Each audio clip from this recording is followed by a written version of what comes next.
Здравствуйте всем! Добро пожаловать на канал Магия Песка. Старинные турецкие гаремные гадания для вас.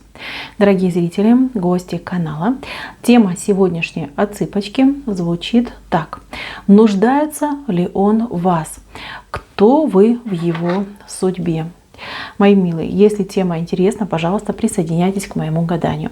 Посмотрите на песочек, подумайте о любимом человеке, мысленно либо вслух задайте такой вопрос. Нуждается ли во мне? Назовите мужчину по имени и кто я в его судьбе. Надеюсь, вы настроились. Я убираю Назар. Прошу высшие силы дать мне возможность ответить на все ваши вопросы и послать для вас только самую важную, самую нужную и самую полезную информацию. Итак, давайте же посмотрим, нуждается ли он в вас. Так, конечно, нуждается, очень-очень нуждается, но он в этом не признается. Он боится в этом признаться. Мало того, он еще и сам себе боится признаться в том, что он очень нуждается в вас. Ваше знакомство очень многое поменяло в его жизни. Здесь жизнь его стала более какой-то радужной, переобрела цвета, окраску, вкус, цвет, доставляет ему радость, понимаете? Вы ему доставляете радость. Вы его научили, может быть, радоваться каким-то самым обычным банальным вещам. Открыли для него какие-то новые грани, новые возможности. Может быть, даже научили его жить по-другому. Да, может, он там до вас одеваться не умел стильно, красиво. Либо он там, я не знаю, не знал, что такое вкусная еда. Здесь вы, конечно, перевернули его мир, причем перевернули в лучшую сторону. С вами он почувствовал себя живым, довольным, счастливым, уверенным в себе. Вы умеете вести разговор, вы умеете его поддержать, вы умеете его, скажем так, вдохновить. Он смотрит на вас, он желает соответствовать вам, равняется на вас. Знаете, вот если у него сейчас в жизни какие-то сложные моменты, если раньше он от них бежал и прятался, то теперь он постоянно думает, а как бы поступила моя любимая, да? Вот что бы она сделала, что бы она сказала, как бы она, там, не знаю, распорядилась, да, той или иной ситуацией. То есть постоянно думает о вас. Но человек в плане чувств и эмоций какой-то вот незрелый. Незрелый, ему сложно признаваться в этих чувствах и эмоциях. Он не то чтобы их боится, он, возможно, не имел опыта настоящей любви и настоящих чувств. То есть, что такое настоящая любовь, он не знает. Не испытывал, не встречался. О любви он, может быть, знает я не знаю, там, из сериалов, из книг, из чьих-то рассказов.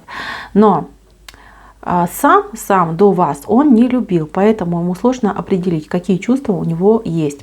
Плюс у него страх перед тем, что он будет зависим от кого-то. Он уже был в положении зависимого, либо, кстати, находится в положении зависимого. И ему очень страшно, что он не справится, да, что он не выйдет из этого состояния, будет всегда под чьим-то контролем, под чьим-то управлением. На самом деле, вот если он там сам собой думает, он думает, что в принципе вы не желаете ему зла, и что действительно с вами может быть и развитие, и что вы действительно можете быть двумя половинками, и что можно и нужно выстраивать с вами отношения, плотные связи, разговоры. Кстати, ему очень нравятся разговоры, которые между вами происходят, но при этом он... тут какая-то, знаете, закомплексованность, скорее всего, да, неуверенность в себе, неуверенность в завтрашнем дне. Какие-то догмы у него есть, но они какие-то, знаете, ущербные, искаженные. То есть он живет чужими какими-то словами и мыслями. То есть ему вложили какие-то мысли и слова, вот он их постоянно у себя в голове прокручивает. Если вы будете работать над этим человеком, если вы будете чаще там с ним встречаться, общаться, свои мысли доносить, то он со временем воспримет вас как своего не только любимого человека, но и учителя-наставника. Это человек ведомый. Ему нужно, чтобы им, ну, управляли, понимаете? Когда нет вот этого внешнего управления, то он теряется по жизни, он теряется, ему страшно, он нерешительный, он не может предпринимать там никаких действий, принимать решений, его это все пугает. Вот он может, я даже не знаю, там, будучи талантливым, способным человеком, он может прозябать на каком-нибудь там низкооплачиваемом положении, да, в какой-нибудь должности маленькой и не расти, лишь только потому, что ему страшно что-то менять, куда-то идти, развиваться, с кем-то договариваться. То есть страхи есть. И этот человек, ну, про таких говорят, да, там мамочкин сынок, либо подкаблучник. Вот он такой, мягкотелый, спокойный, нерешительный, но его нельзя дразнить, потому что если его дразнить, то он может, ну, быть агрессивным. То есть все-таки у человека есть какая-то защитная реакция. Поэтому, мои дорогие, нуждается очень сильно, но он в этом пока не признался, сам себе не признался. Пройдет время, он не только себе, он и вам признается. Прям придет и будет говорить, рассказывать, как вы нужны, как он вас любит, что вы для него просто свет в оконце, что вы меняете его жизнь, меняете его судьбу, и что только вы одна ему нужны, и только вы, ну, как вершите его судьбу, понимаете, вот так вот он будет вам говорить. Момент будет какой-то сумасшедший, я не знаю, то ли он выпьет, то ли он будет под каким-то чувством таким, знаете, он будет выглядеть как, ну, человек вот с воспаленными глазами.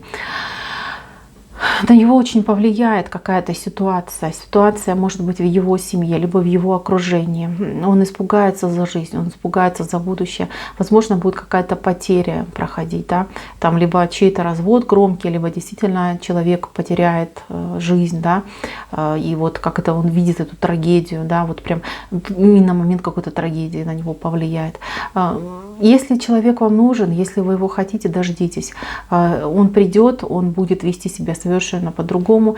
И вот этот переломный момент, он случится в его жизни. Да, человек непростой, человек, которого нужно, ну, за руку водить, понимаете. Вот, да, он мужчина, но его нужно водить за руку. Если такой человек вам нужен, если он вам важен, если вы готовы быть мамой, не только женой, но и мамой, то почему и нет, дождитесь. Давайте посмотрим, кто вы для него, кто вы в его судьбе. Кто вы в его судьбе. Ну, вы его половинка в судьбе, да, вот важная женщина, которая вот прям любимая женщина. Здесь, знаете, здесь вышли часы. Вы та, кто вершит его жизнь. Вы можете подарить ему новую жизнь и новую судьбу, если вы с ним будете в паре, в отношениях, в браке. Да, конечно, от вас потребуется тут и выдержка, умение, и обладание собой. Хладнокровие потребуется, потому что в некоторых вещах он словно дитя. Дитя малое, неопытное, несмышленое и очень капризное.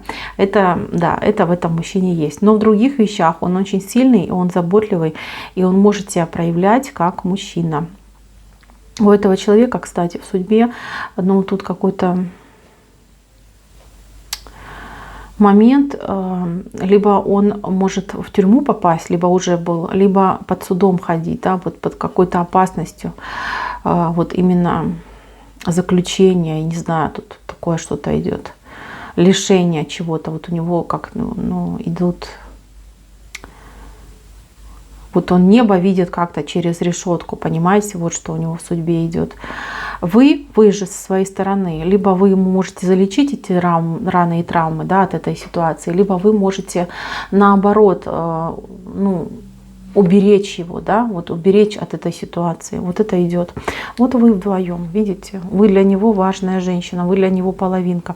С вами можно на мосты наводить, с вами можно выстраивать отношения. Вообще он считает, что вы ему как идете по судьбе, что благодаря вам жизнь его может поменяться, но это правда, это так и есть.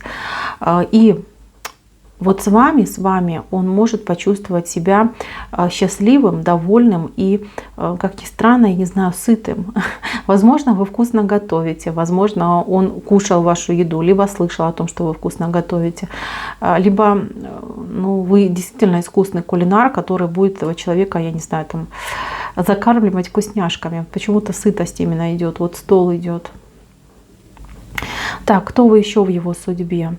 Но Знаете, вот я так скажу, у него, кстати, мощная интуиция, он все чувствует, понимает, но не всегда это принимает. Но мужчинам сложно принимать свою интуицию, они часто от этого отказываются, они больше такие, знаете, материалисты, прагматичные, но этот человек, да, он тоже такой, хотя чувствует. Иногда он позволяет себе жить по эмоции, по наитию, по своим ощущениям, и это всегда ему в радость, это всегда приносит хороший результат.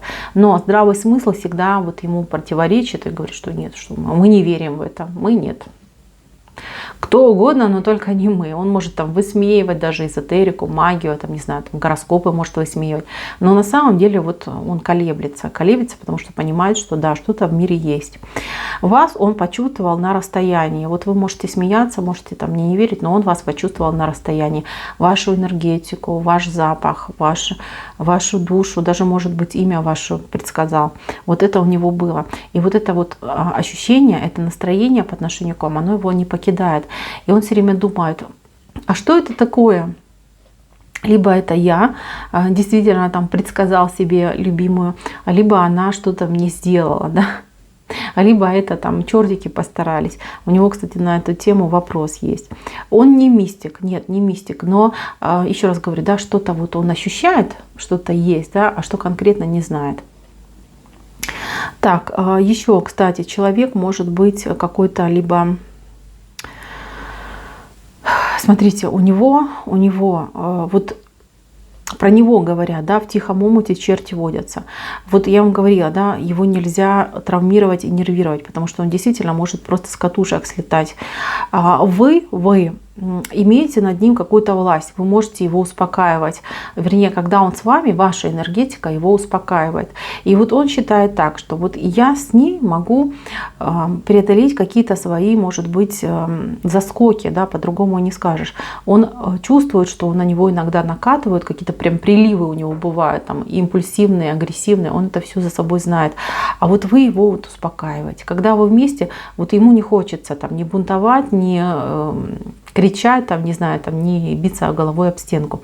Наоборот, с вами он становится спокойный, такой уравновешенный. Ему это очень нравится. Он не понимает еще до конца, что это, но он это от вас ощущает. Знаете, вот здесь у мужчины, он просто еще не созрел и не готов. А у вас, кстати, очень много вопросов насчет этого мужчины, потому что вам, ну, может быть, он не совсем подходит. Смотрите, вам хочется более решительного мужчину, более взрослого, более такого, знаете, ну, адекватного, извините, но да, более адекватного, чтобы мужчина был действительно мужчиной, чтобы вел себя как мужчина, чтобы вы чувствовали себя, ну, маленькой девочкой, да, которую любят, балуют и нежат. А с этим человеком вы этого недополучаете, поэтому у вас постоянные вопросы насчет него, и вы действительно можете там и гадать, и себя там выспрашивать, да, кто он мне, что он мне, стоит, не стоит. Здесь, знаете, в этих отношениях мужчина просто еще не дошел, а вы под сомнениями ходите. Вот, тут правильно, наверное, спросить, кто он для вас. Для вас он мостик и трамплин на то, чтобы понять, что вам нужно, что вам по сердцу, что вам по душе. Я не вижу, что у вас есть желание воспитывать и растить этого человека. Вот как ни крути, я не вижу. По крайней мере, на сегодняшний день вы к этому не готовы. Вы этого не хотите. Вы от таких ситуаций устали. Возможно, у вас уже и были в жизни такие мужчины, которые, ну, как говорится, ни рыба, ни мясо. И вы теперь хотите действительно конкретного мужика с установками, с возможностями, и который действительно будет вас баловать и вас радовать. Подумайте, вот лучше подумайте, да, зачем вам этот именно нужен, и как нужно с ним выстраивать отношения, возможно ли это в вашем понимании выстраивания отношений, воспитание, не знаю, там, оберегание его, за ручку будете его водить, я не знаю, воспитывать. Хотите этого, не хотите, нужно, не нужно. Вот себе вопрос сначала задайте, а потом уже дальше думайте, нужны отношения или нет. Эти отношения, они именно такие. Здесь классические подкаблучник, ну что тут скажешь.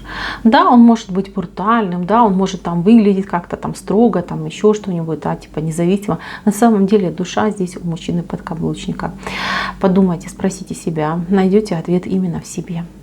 Так, мои дорогие, на этом мое гадание закончено. Спасибо всем за внимание. Всем пока-пока.